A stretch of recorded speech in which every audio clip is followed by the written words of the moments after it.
esse microfone. Meus amados, eu gostaria de cumprimentá-los nesta manhã. Graças a Deus, Deus nos deu mais um tempo para que estivéssemos aqui reunidos. E nesta manhã, antes de mais nada, eu gostaria de orar com os irmãos para que logo depois nós tenhamos a leitura da palavra para esta manhã. Oremos. Bondoso Deus, nós te louvamos, Senhor. Nós te agradecemos pela manhã que o Senhor nos deu, pelos louvores que foram entoados ao Senhor, pelas orações, Pai amado, que subiram até os céus. Mas nesse momento nós queremos te pedir que o Senhor tome nossas mentes, os nossos corações, para que a palavra do Senhor venha encontrar o devido lugar em nossas vidas, para que, na medida da Tua graça e da Tua misericórdia, ela venha, Pai amado, fazer as transformações necessárias para que possamos viver uma vida digna do Evangelho. Mais uma vez te pedimos, nos perdoe e faça com que tudo o que for dito aqui, Pai, seja para a honra, glória e louvor do Teu santo nome. É a nossa oração com perdão dos nossos pecados, em nome de Jesus. Eu gostaria de convidar os irmãos a abrirem as suas Bíblias na primeira carta de João, no capítulo 1, 1 João, capítulo 1, nós vamos ler do verso 5 até o verso de número 10. 1 João, capítulo 1, do verso 5 ao verso 10. A palavra de Deus, ela nos diz assim: esta é a mensagem que dele ouvimos e transmitimos a vocês. Deus é luz, nele não há treva alguma. Se afirmarmos que temos comunhão com ele, mas andamos nas trevas, mentimos e não praticamos a verdade. Se, porém, andarmos na luz como ele está na luz, temos comunhão uns com os outros, e o sangue de Jesus, seu Filho, nos purifica de todo o pecado. Se afirmarmos que estamos sem pecado, enganamos a nós mesmos, e a verdade não está em nós. Se confessarmos os nossos pecados, ele é fiel e justo para nos perdoar os pecados e nos purificar de toda a injustiça. Se afirmarmos que não temos cometido pecado, fazemos de Deus um mentiroso, e a sua palavra não está em nós. Meus irmãos, nessa manhã eu gostaria de compartilhar com os irmãos, como está ali na tela, uma alusão ao capítulo 7 do livro do Peregrino, que trata sobre o fardo que o cristão carrega, que quando ele se depara com a cruz, esse fardo ele cai das suas costas.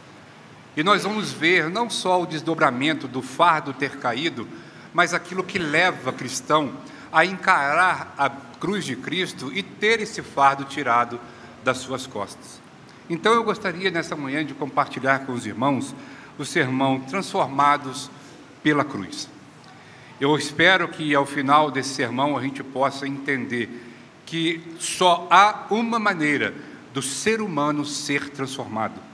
Apesar de ele buscar muitos caminhos, muitas opções que o mundo dá, mas a palavra de Deus ela vai nos dizer que só existe uma possibilidade do homem ser transformado.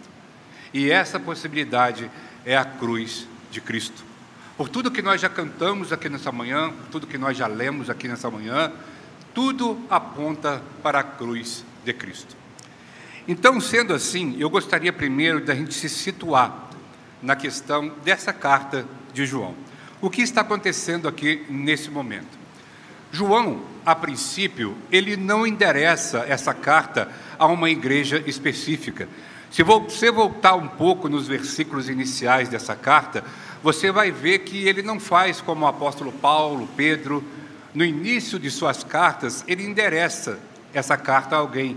Por exemplo, Paulo escreve aos Romanos, Paulo escreve aos Efésios, Paulo escreve aos Colossenses, Tessalonicenses, e ele se identifica e identifica essas comunidades para as quais ele escreve. João, ele não faz isso, o que dá a ideia, segundo alguns estudiosos e teólogos, de que essa carta é uma carta circular. O que quer dizer isso? É uma carta que ele envia a uma igreja, mas que essa carta deve abranger todas as igrejas daquela região.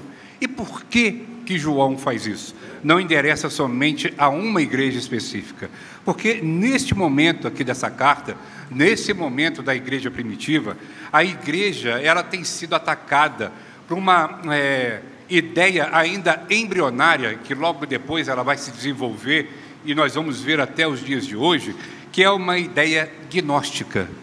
E o que quer dizer essa ideia gnóstica? O gnosticismo, em sua base, ele diz o seguinte, que aquilo que nós praticamos no nosso corpo não atinge o espírito. Aí nós vamos, diante dessa ideia que João está combatendo, nós vamos ver que a orientação que ele vai dando, e pensando nessa ideia, nós vamos ver que tal perigo estava dentro dessa igreja, que ele não diz qual é, mas que perdurava dentro dessa igreja. E isso não é novo. Isso não é novo na igreja primitiva. Você sabe que o próprio apóstolo Paulo, quando ele escreve aos Gálatas, ele se surpreende, porque ele vai àquela igreja, dá orientações àquela igreja e sai. Quando ele volta, ele diz: eu não acredito que vocês tão rapidamente se deixaram levar por outro evangelho. Então ele vai discorrer sobre o anátema, sobre a maldição daqueles que não creem em Deus, que não creem em Deus e pregam outro evangelho. O que se passa aqui é a mesma coisa. João, ele está com um problema dentro da igreja e ele vai tratar esse problema para que os irmãos retomem novamente aquele caminho que leva realmente à cruz, à regeneração e a Cristo. Então, a ideia principal é essa, e no final eu espero aqui fazer algumas aplicações para que a gente possa finalizar o sermão dessa manhã. João, a princípio, ele, se você lembrar do episódio, há um episódio no livro de Atos dos Apóstolos, em que Pedro e João, após ali no capítulo 3, eles curarem aquele homem à porta do templo, chamada Formosa, as autoridades chamam tanto Pedro como João e os arguem: por que vocês têm feito isso? Por que vocês estão pregando no nome de Jesus? Então Pedro, ele toma a palavra e discorre um texto lindo sobre aquilo que Deus tem feito, não somente na vida dos dois, mas na vida da igreja ali, ainda embrionária. E há uma passagem ali que é muito significativa, para que nós possamos entender o texto que nós estamos lendo.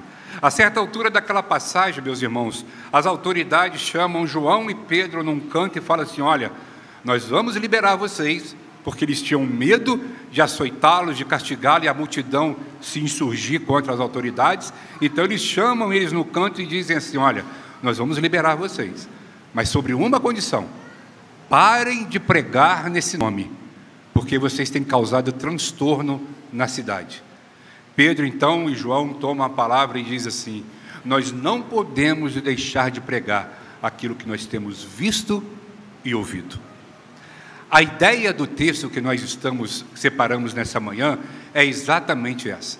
João, o mesmo João, ele vai dizer: olha, diante de todos esses ataques, o que nós temos que fazer é pregar aquilo que nós vimos e ouvimos. E se você voltar um pouco atrás do texto de João, ele vai dizer assim, olha, logo nos textos iniciais, basicamente no verso 1, ele vai dizer: o que era desde o princípio, o que ouvimos e o que vimos com os nossos olhos, o que contemplamos e as nossas mãos apalparam, isto proclamamos a respeito da palavra da vida. Ou seja, aquele que ouviu tinha autoridade agora para poder passar aquilo que ouvira e os privilégios de terem não somente ouvido, mas também ensinado e terem convivido com o nosso Senhor Jesus Cristo. João, antes de entrar no verso 5 desse capítulo, ele faz uma preparação. E essa preparação ela vai do verso 1 ao verso 4. Mas quando ele entra no versículo 5, ele vai dizer assim, olha, esta é a mensagem que dele ouvimos, dele quem? De Jesus Cristo, ok? E transmitimos a vocês, Deus é luz, nele não há treva alguma. A preparação daquilo que João quer falar àquela comunidade, ela tem um alicerce, sobre o qual ele vai construir a sua ideia. E que alicerce é esse? Ele já chega dizendo, meus irmãos, Deus é luz. O que ele quer dizer com Deus é luz? Ele quer dizer o seguinte, olha, Deus, ele é puro. Deus, ele é santo. Deus, ele é correto. Deus, ele é perfeito. E diante desse alicerce que ele coloca, e trazendo a ideia de que aqueles que se aproximam de Deus, né, como a Bíblia diz em outro lugar, deve crer que ele exista, João vai construir a ideia no versículo 6, 7, 8, 9 e 10, que nós pretendemos colocar aqui para os irmãos. Mas eu quero que você tenha em mente não só a questão do gnosticismo, mas também a ideia de que Deus, ele é luz. Por quê? Porque se você percebeu na leitura do texto, nós vamos ter algumas afirmações que o mundo faz e algumas afirmações que João faz. O mundo diz uma coisa, mas João vem e contrasta aquilo que ele quer dizer. O mundo vem, diz uma coisa, e João contrasta aquilo que o mundo quer dizer. E nós vamos caminhar nesse sentido para que a gente possa, assim, entender, ou melhor, tentarmos entender aquilo que, de fato, a palavra de Deus quer nos falar nesta manhã. A primeira questão que eu quero colocar para os irmãos é: quem vive nas trevas não tem comunhão com Deus, ainda que afirme ao contrário. Meu irmão, minha irmã, eu espero que esse não seja o seu caso. Eu espero que você tenha a plena comunhão com Deus em sua vida. Porque, apesar de você falar aos quatro cantos que você tem comunhão com Deus e não vive de acordo com o Evangelho, infelizmente, não é a sua opinião que vai prevalecer. A Bíblia, ela é muito sábia quando ela vai dizer que pelos frutos os conhecerei. Não tem como, meus irmãos, os filhos da luz viver em trevas. Não tem como. E o verso 6, ele vai nos levar para essa condição. Olha só o que ele diz: se afirmamos que temos comunhão com ele, mas andamos nas trevas, mentimos e não praticamos a verdade. Se você tem sido uma pessoa, se eu tenho sido uma pessoa, se a pessoa que nos ouve e nos escuta pela rede social, se nós temos proclamado que somos de Cristo, mas nós vivemos nas trevas, nós temos vivido uma vida perigosa. E eu posso até dizer que você tem vivido uma vida de muita emoção, uma vida de muito suspense, porque se você diz que vive na luz, mas tem praticado obras das trevas, eu vou dizer para você nessa manhã, tome cuidado. Eu não sei se você sabe, eu acredito que você sabe, se eu sei, com certeza você também sabe. É como misturar água e óleo. Essas duas coisas, elas não combinam. Se você misturar a água e o óleo, você sacudir, por um momento, elas vão conviver bem. Mas se você deixar num canto lá e voltar horas depois, vai estar dividido. Vai ser nítido o óleo e a água, ou a água e o óleo. É nítido. E como isso se reverbera na vida do cristão? Pelos frutos os conhecerei.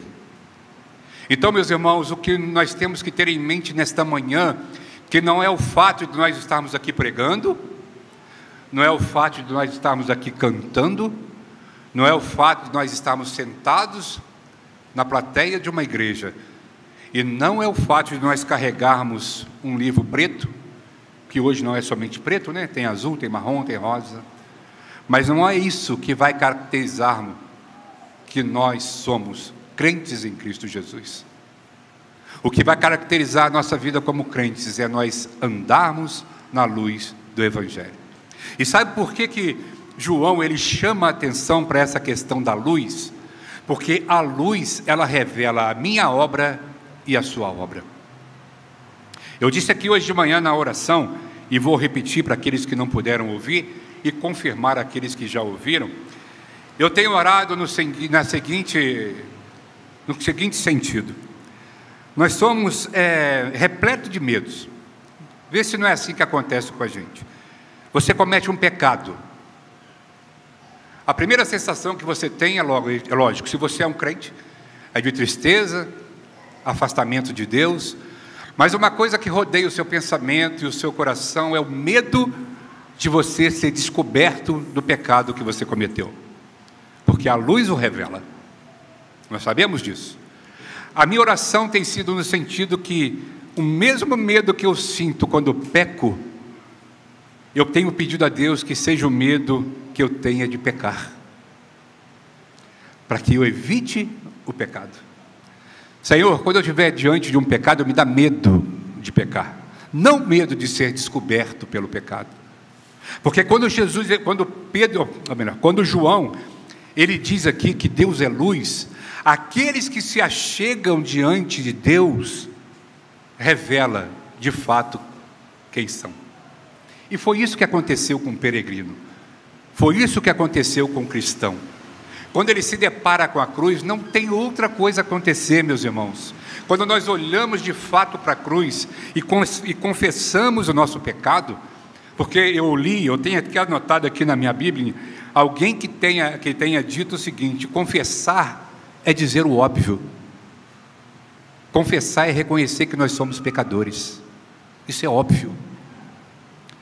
Mas o grande problema que nós temos em nosso coração, é que muitas das vezes nós temos pecados de estimação. São pecados que nós trazemos conosco durante todo o decorrer da nossa vida. Mas quando esse pecado é exposto, ele nos envergonha. Por isso, aqueles que se aproximam de Deus têm que ter uma vida de santidade, uma vida de retidão. Aí eu vou perguntar para você, e eu tenho que você tenha a resposta. É fácil? Jesus nunca disse que seria fácil, nunca disse. Mas é possível? É possível. Porque se Ele pediu, é porque é possível que nós façamos.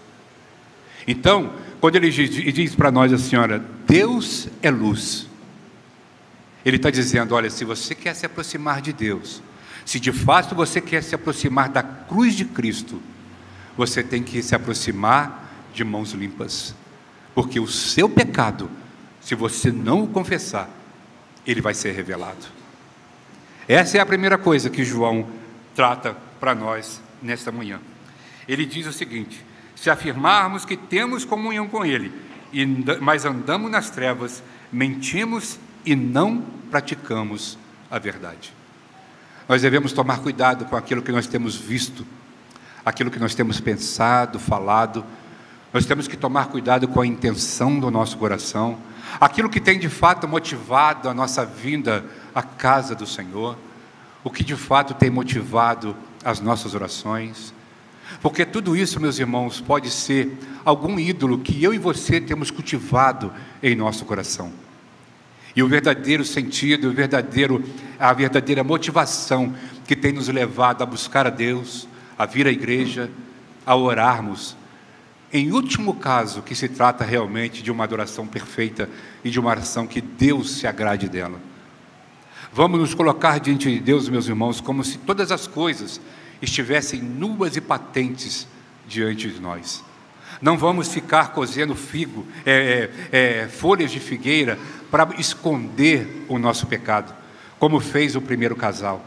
Vamos expor o nosso pecado. E quando eu digo expor o nosso pecado aqui, meus irmãos, não é que você venha aqui na frente, olha, eu fiz isso, isso e isso. Não é isso que nós estamos pedindo, não é isso que a Bíblia manda nós fazermos. A Bíblia, ela nos dá uma orientação que é maravilhosa, para que você e Deus tratem desse problema. Ele vai dizer lá em Mateus, olha, na sua casa tem um quarto, esse quarto tem uma porta. Então faz o seguinte, entra nesse quarto, fecha a porta que está atrás de você e ora em silêncio. Ore a Deus que vem oculto, porque Ele é oculto, Ele há de te abençoar. Meus irmãos, o meu pecado e o seu pecado, ele primeiro ofende a Deus, Então é com Deus que nós temos que tratar. Se eu e você estamos tendo uma vida dúbia, se eu e você temos tido uma vida que não honra o nosso Deus, por tudo que nós temos vivido até aqui, ou por tudo que você viveu no último mês, na última semana, ou aquilo que você saiu de casa, que você sabe que não agrada a Deus, meus irmãos, Alexandre, se achegue a Deus, nos acheguemos a Deus, para que nós possamos consertar aquilo que tem feito separação entre nós e o nosso Deus. Porque isso é urgente, meus irmãos. Isso é urgente, para que nós possamos ter uma vida sã, uma vida sadia diante do nosso Deus. Deus, Ele é maravilhoso. A Bíblia diz que Ele nos viu no ventre de nossas mães ainda informe. A Bíblia diz que antes que houvesse uma palavra na nossa boca, Ele já conhece o que vai sair. E é esse Deus que escrutina os nossos corações. Nós não temos como enganar a Deus. Eu posso estar enganando os irmãos aqui. Eu posso estar vivendo, não é o caso não, tá, gente? Eu posso estar vivendo uma vida completamente de pecado lá onde eu moro, onde eu vivo, porque eu moro longe dos irmãos, mas eu estou aqui pregando nesse momento. Eu posso estar enganando os irmãos de qualquer jeito. Eu posso estar enganando o Sérgio, o pastor Paulo que está nos vendo. Eu posso ter a habilidade de enganar todo mundo, mas aquele a quem eu haverei de prestar contas, esse eu não consigo enganar, porque Ele é luz, Ele revela o meu pecado, Ele revela o seu pecado. E foi por isso, meus irmãos, que no dia que, assim como cristão, nós nos deparamos com a cruz de Cristo, nós não tomamos outra atitude senão reconhecer: Senhor, eu sou um pecador, eu careço da sua graça e da sua misericórdia. E eu quero dizer para você nessa manhã, se você ainda não fez isso, não importa quanto tempo você tem de igreja, não importa quanto tempo você frequenta a casa do Senhor, se você ainda não teve essa atitude, repense o que você tem feito na casa de Deus.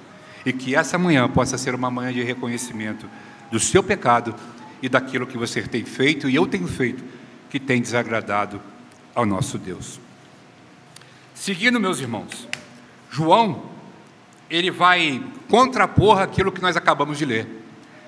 Porque no verso 6, se nós lemos assim, olha, se afirmarmos que temos comunhão com Ele, mas andamos nas trevas, mentimos e não praticamos a verdade. Mas só que João, ele vai contrapor o que o mundo diz. Ele diz assim, olha, no verso de número 7. Se, porém, andarmos na luz, como Ele está na luz, temos comunhão um com os outros, e o sangue de Jesus, o seu Filho, nos purifica de todo o pecado. Se, porém, andarmos na luz. Meus irmãos, tem uma coisa que eu prezo demais. Muito, muito, muito. E eu tenho certeza que talvez você também preze. Uma coisa que eu gosto é quando chega a noite, eu coloco a cabeça no travesseiro e eu tenho paz para dormir. Isso não tem preço. Não tem preço. É porque eu sou perfeito? Não. Não mesmo. Mas não de jeito nenhum. É porque você é perfeito? Não.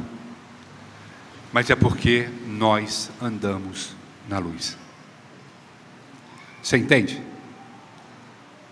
Tudo isso não é por causa de mim e por causa de você. É por causa de Cristo. É por isso que João, no início, ele apela: Deus é luz. Então, se você quer andar na luz, você não somente terá paz com Deus, mas você também terá comunhão com o seu irmão. Quer ver uma coisa? Se não fosse o Evangelho, eu vou pegar um irmão aqui. Quer ver, olha? O Vitor ali. Ô Vitor, se não fosse o Evangelho, qual a possibilidade da gente se conhecer? Eu acho que é zero. Você tem alguma outra ideia? -1 talvez, né? Se eu não tivesse em Cristo, Sérgio, qual a possibilidade? Nós temos vidas completamente diferentes, né, Sérgio? A gente se priva até da presença no domingo por causa de trabalho, uma coisa ou outra.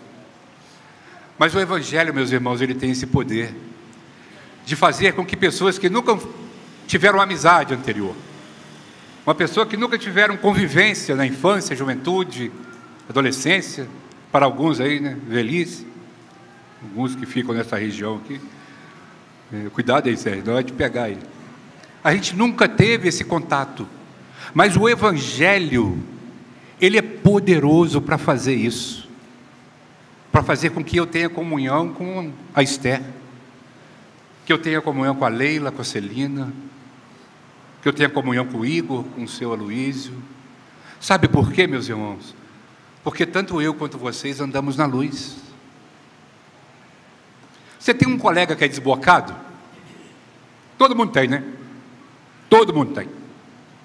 Principalmente se você trabalha num ambiente masculino, que hoje não é privilégio só dos homens, infelizmente. Mas se você trabalha num ambiente masculino, você sabe o que eu estou dizendo. Não fica esquisito aos nossos ouvidos? Cai estranho, não cai? Mas por que antigamente não caía? E a gente até falava. É porque assim como cristão, nós tivemos um encontro com a cruz. E quando a gente se encontra com a cruz, a Bíblia vai dizer que Deus nos tira das trevas e nos transporta para o reino do Filho do seu amor, Jesus Cristo. É por isso que hoje nós somos incomodados com muita coisa que tem acontecido no mundo. Porque um dia a luz revelou o nosso pecado e nós simplesmente dissemos o óbvio: Senhor, de fato eu sou um pecador. E sem Ti, o que eu posso fazer? Aí, por graça e misericórdia de Deus, nós vimos o fardo do nosso pecado rolar morro abaixo, assim como aconteceu com o cristão. E a coisa maravilhosa, mais maravilhosa disso, meus irmãos, é que a palavra de Deus diz que Deus lançou o nosso pecado no fundo do abismo. Andar na luz. É por isso que João, ele contrapõe a ideia daqueles que dizem andar na luz, mas estão nas trevas. Mas se de fato você anda na luz, você vai ter comunhão com esse irmão que você só teve a oportunidade de conhecer, porque você e ele andam na luz. A conversa é diferente. A convivência, ela é diferente. E é isso que Deus quer para o seu povo, é comunhão, para que nós possamos confessar a nossa culpa uns aos outros, para que nós possamos andar em novidade de vida uns com os outros, para que você possa orar por mim e eu oro por você, para que eu possa sustentar a sua vida em oração e você sustenta a minha vida em oração. Eu brinco com a irmã Marlene aqui, olha. Às vezes eu falo com a irmã Marlene: irmã Marlene, eu não vou dar carona para a senhora, não. Ela fala assim: eu vou parar de orar por você. Eu falo: entra aí, irmã Marlene, eu vou dar carona sim. E dou carona para a irmã Marlene. Porque, meus irmãos, a gente não sabe o valor que tem a oração, às vezes, do irmão. Sabe por quê? Porque nós andamos na luz. Eu sei a quem a dona Marlene vai recorrer quando ela orar por mim. Eu sei a quem nós estamos recorrendo quando nós oramos um pelos outros. E esse andar na luz, meus irmãos, ele traz uma comunhão de pessoas que você ajuda, muitas das vezes sem saber nem mesmo quem é, sem saber nem mesmo se ele mora aqui, se ele mora acolá, se ele mora em outro lugar. Porque o que nos une, na verdade, meus irmãos, é o amor de Cristo. É Cristo quem nos une. Então João, ele vai dizer com muita autoridade: se porém andarmos na luz, como Ele está na luz, temos comunhão uns com os outros, e o sangue de Jesus Cristo, seu Filho, nos purifica de todo. A Bíblia diz aqui, olha, de todo o pecado. Meus irmãos, isso é maravilhoso. Isso é maravilhoso. Só quem é pecador pode saber o que essa frase aqui significa.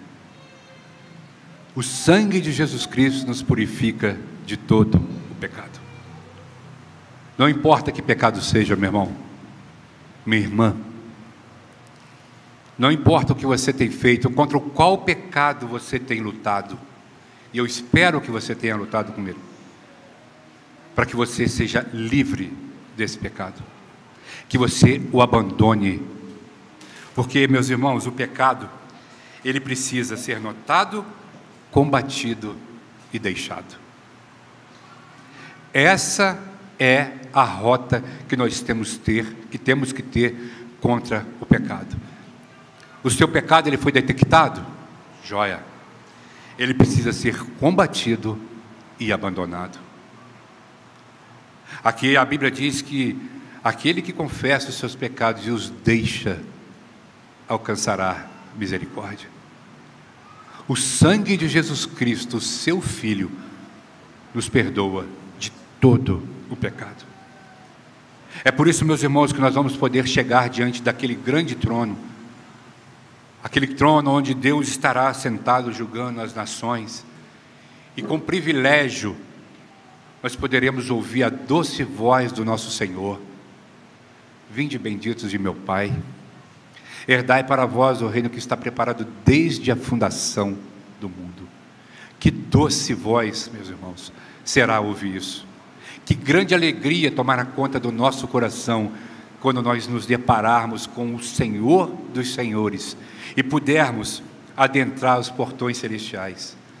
Porque, meus irmãos, vamos ser bem sinceros, se não fosse Cristo, eu gostaria de saber quem de nós, pelo nosso esforço, pelo nosso mérito, poderia alcançar sequer uma oração bem feita ao nosso Deus. Então, meus irmãos, andar na luz tem os seus privilégios. É penoso muitas das vezes? É. Tem irmãos aqui na igreja que estão enfrentando problemas de saúde, talvez problemas financeiros. Nós vivemos mazelas, mas nós temos uma certeza que tem sido dita nesse púlpito aqui: aquele que começou a boa obra, ele vai concluí-la. Ele vai concluir. Muitas das vezes nós não sabemos como que nós temos perseverado. Muitas das vezes nós passamos por problemas que a gente não sabe como é que eu passei por isso. Como foi possível eu resolver isso? Às vezes é um abacaxi que você não consegue nem segurar.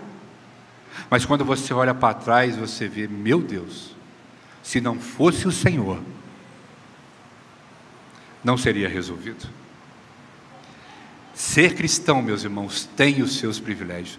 E nessa vida, eu não estou falando de privilégio no céu, não. É nessa vida. Mas para isso, nós temos que andar na luz. Mas sabe por que muitas vezes nós não andamos na luz? Porque a luz, ela revela o nosso pecado. Aí nós preferimos apagar a luz. Porque na luz eu posso esconder. Não é assim que a gente pensa? Eu vou ficar quietinho aqui no meu canto, porque aqui ninguém pode me ver. Mas a Bíblia, meus irmãos, ela tem um versículo que ela enfia um punhal no nosso coração. Ela diz o seguinte: todas as coisas estão nuas e patentes perante aquele a quem haveremos de prestar conta. Não há escuro para Deus. A Bíblia diz que treva e luz para Ele são a mesma coisa, porque Ele é luz, e é nessa luz que nós devemos andar. O versículo 8 vai dizer assim: se afirmarmos que estamos sem pecado, enganamos a nós mesmos e a verdade não está em nós. Meus irmãos, infeliz é o homem que não reconhece o seu pecado. Davi, a certo ponto, em certa altura da sua vida, ele disse que o pecado que ele não confessou consumia os seus ossos. O seu pecado consumia os seus ossos. Infeliz é o crente que não confessa o seu pecado, porque esse pecado ele vai te perseguir. Esse pecado vai fazer com que você não tenha uma vida plena. Esse pecado vai fazer com que você não tenha uma intimidade como Deus deseja que você tenha. Esse pecado vai fazer com que você não tenha comunhão com o seu irmão e com a sua igreja. E muitas das vezes, meus irmãos, o que eu vou dizer aqui, por favor, entenda. Eu não estou querendo aqui colocar um estigma sobre essas pessoas, por favor. Não é isso. Mas muitas das vezes, é por isso que muitas vezes as pessoas somem do convívio da igreja. Sabe por quê? Porque Deus é luz. E aqui, e quando eu digo aqui, não é na igreja batista do Redentor, é entre o povo do Senhor, ainda que ele não fale, mas tenha consciência do seu pecado, a luz vai envergonhá-lo. Eu não estou falando quando você falta por uma questão de saúde, uma prova, uma viagem, por que não? Por que não uma viagem? Mas certas pessoas somem do convívio da igreja, meus irmãos. Você tem que alertar: opa, onde está fulano? Onde está ciclano? E o que eu estou dizendo aqui, meus irmãos, não é para que você venha à igreja agora, eu tenho que ir, porque senão os irmãos vão achar, não é isso que eu estou dizendo. Os irmãos sabem de fato o que eu estou dizendo.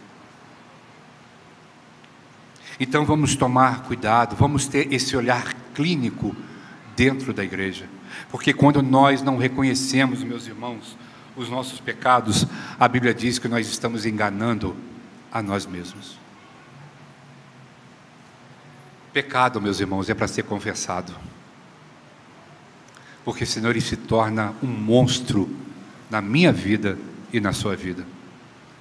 Aí não haverá alegria em cantar, aí não haverá incentivo em ler a palavra, aí não haverá incentivo em ter comunhão com o seu irmão do lado, porque simplesmente você está vivendo uma vida de pecado. Reconheça, meus irmãos, reconheça que você é pecador. Alexandre, reconheça que você é um pecador, e que a única solução para o nosso pecado morreu na cruz. Verteu o seu sangue na cruz, para que eu e você pudéssemos nos achegar a Ele. O véu do templo foi rasgado, meus irmãos. O véu do templo foi rasgado. E hoje nós podemos entrar no Santíssimo Lugar, por meio do sangue do nosso Senhor Jesus Cristo. Não deixe seu pecado crescer dentro do seu coração, não permita isso. Porque uma semente, que hoje é uma semente, amanhã ela começará a germinar, e ela pode se tornar uma erva daninha dentro do seu coração. E quando você se der conta, talvez você estará tão dominado pelo pecado, que não haverá outra saída para você senão o afastamento da igreja, da comunhão, da leitura, da oração. E o mundo está te esperando, meus irmãos, de braço aberto. O mundo está doido para poder você ir para lá, porque ele tem tanta coisa para te oferecer. Assim como o cristão, tinham muitos amigos que lhe ofertaram coisas antes dele chegar ao capítulo 7. Nós vimos aqui, sábio segundo o mundo, colocou muitas ofertas diante de cristão, mas o que deu? Pântano do desânimo, deu afastamento de Deus. O mundo está cheio de opções, mas como eu disse no início, só há um que pode perdoar os nossos pecados, só há um que pode transformar o nosso coração. Se a transformação não passar pela cruz de Cristo, não há transformação. Você pode procurar o melhor coach que você conhece, você pode procurar o melhor guru, o melhor curso que você tiver, de holística. Se você não passar pela cruz, não há transformação.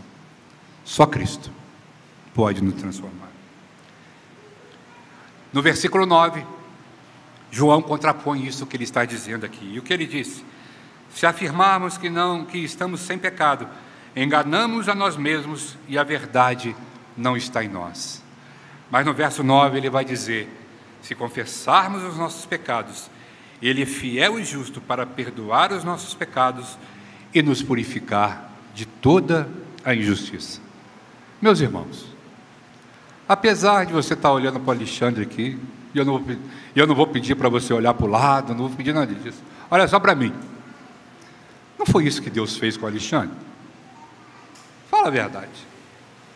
Não foi isso que Deus fez com você, Sérgio? Com cada um de nós aqui? Por quê? Porque nós confessamos o nosso pecado. A Bíblia diz em Jeremias que o nosso pecado, ele faz separação entre nós e o nosso Deus. Mas nessa separação aqui, ele enviou Cristo para quê? Para que quando nós confessarmos o nosso pecado e reconhecemos a nossa dependência de Deus, o caminho é Cristo, para que nós cheguemos até Deus.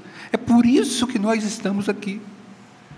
Não é nada além disso. Não há nada de mirabolante. Não há uma receita. Olha, faz isso. Não. É confessar pecado. É por isso que a Bíblia diz: aqueles que os confessa e deixa, alcançará misericórdia. Nós temos que confessar o nosso pecado. Porque se nós confessarmos, Ele é fiel e justo para nos perdoar os pecados e nos purificar de toda injustiça. A Bíblia diz, meus irmãos, se nós o negarmos, Ele nos negará. Mas se formos infiéis, Ele permanecerá fiel, porque Ele não pode negar a si mesmo. Não há pecado que Jesus Cristo não possa perdoar. Não há. Não há pecado que Jesus não possa perdoar. Mas eu digo para você, meus irmãos, se você não confessar, nenhum dos seus pecados serão perdoados. Ele é fiel e justo, sim, para perdoar pecados. E foi o que Ele fez com a gente, conosco. Não somente com aqueles que estão aqui, mas com a igreja espalhada por todo o mundo. Foi isso que Ele fez. Ele nos purificou. Hoje nós podemos chegar diante de Deus, não como Alexandre, mas por meio de Cristo, porque Ele foi fiel, Ele é fiel e será fiel. Deus não rejeita.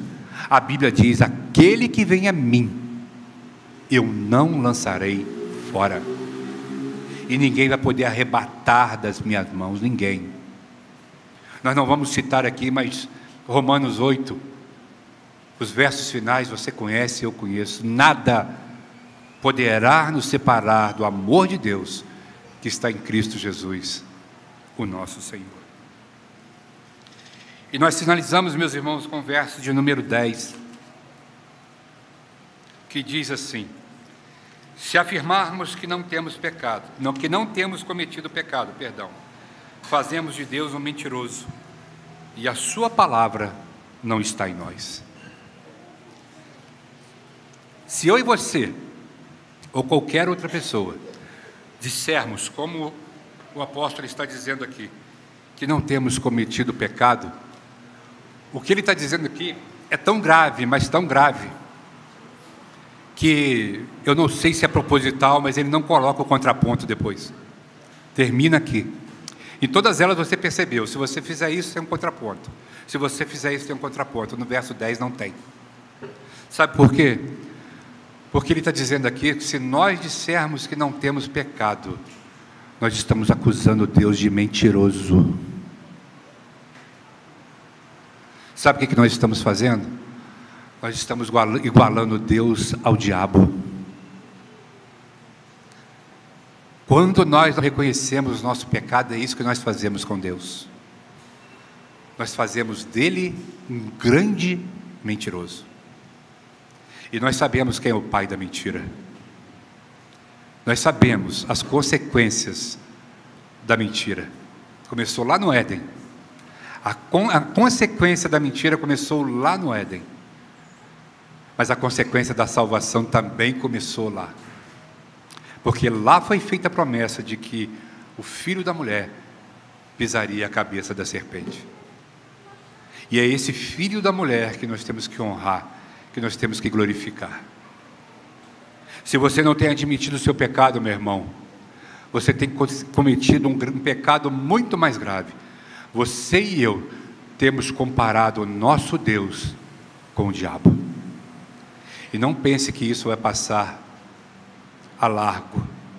Não pense que Deus não vai considerar isso quando você e eu chegarmos diante dele. Confessemos nosso pecado, pois ele é fiel e justo para nos perdoar os pecados e nos purificar de toda injustiça. Que nessa manhã, meus irmãos, nós tenhamos essa consciência de que somos pecadores. É uma coisa que você tem que aceitar. Nós somos pecadores. Uma coisa interessante, uma vez eu fui no AA, mas só que eu não estava na rama não. Fui só fazer uma visita com um amigo que estava precisando. Fui com ele. Ele estava sem coragem de ir, eu falei, vamos lá nós dois, né? Um a mais, um a menos, vai fazer diferença. Fui no AA com ele. A primeira coisa da reunião do AA que eles fazem, sabe o que é? Porque levanta uma pessoa, né, e vai à frente, dá o... Não sei se é testemunho. Fala testemunho por causa do nosso contexto. A primeira coisa que ele diz, eu reconheço que eu sou um alcoólatra. É a primeira coisa que ele diz. Aí depois conversando, depois da reunião, eu perguntei, mas por que vocês chegam agora falando de alcoólatra aqui? Se vocês estão aqui buscando, né, a solução para o alcoolismo. Ele falou assim, porque quando a gente reconhece, a gente busca tratamento. Você pode ir na rua aí, gente, eu já fiz isso. Parece não, mas eu já tirei um bocado de gente da rua aí. Levar lá para o seu Landim. Quem conhece aqui sabe onde é, né? Uma semana depois a pessoa está na rua de novo. Porque lá tem regra. Lá tem hora de tomar banho, tem hora de almoço. Na rua não tem. Então às vezes é melhor ficar na rua. Se você não reconhecer o seu pecado, meu irmão, você não vai procurar ajuda. Não vai. Mas uma vez que você reconhece o seu pecado, não tem como você menosprezar a cruz. Porque a cruz, o Cristo que foi morto naquela cruz, que verteu o seu sangue, Ele é a solução para o nosso pecado. E o preço que Ele pagou foi caríssimo, por cada vida aqui presente. Não vamos desprezar isso, meus irmãos. Não vamos fazer daquele sacrifício de Cristo algo simplesmente simbólico. Não vamos fazer dele inútil, falando que ele é um mentiroso, não reconhecendo o nosso pecado. Vamos até Deus por meio de Cristo, sabedores de que, estando ali, nós estamos diante daquele que realmente pode perdoar pecados. Porque, como diz o apóstolo Paulo, coisa horrível é cair nas mãos do Deus vivo. Que Deus tenha misericórdia da nossa vida, que Deus possa nos dar essa perfeita consciência de que o pecado nos afasta do nosso Deus, mas a confissão, ela nos dá não somente a santidade, a piedade, mas também faz com que nós tenhamos prazer em andar na luz, que é o nosso Deus. Vamos orar? Soberano Senhor, nós te louvamos, Pai. Nós te agradecemos por essa manhã e pedimos, Pai, que de fato haja entre nós consciência de pecado e que a palavra de Deus, que é o Evangelho, a boa nova do nosso Senhor Jesus Cristo, ela possa penetrar em nosso coração de tal forma, Pai, que possamos reconhecer o nosso pecado, o pecado que temos cometido ao Senhor e que tem ofendido a sua santidade, a sua pureza. E, ó Deus, se há pessoas entre nós que ainda não confessaram a Cristo como Senhor e Salvador de suas vidas, que nessa manhã a confissão, Pai amado, possa ser algo que seja reconhecido pelo Senhor, que eles possam reconhecer, Pai amado, o quão longe tem vivido do Senhor, e que eles possam se aproximar de Ti por meio do sacrifício do Seu Filho na cruz do Calvário. É a nossa oração, com perdão dos nossos pecados, em nome de Jesus. Amém.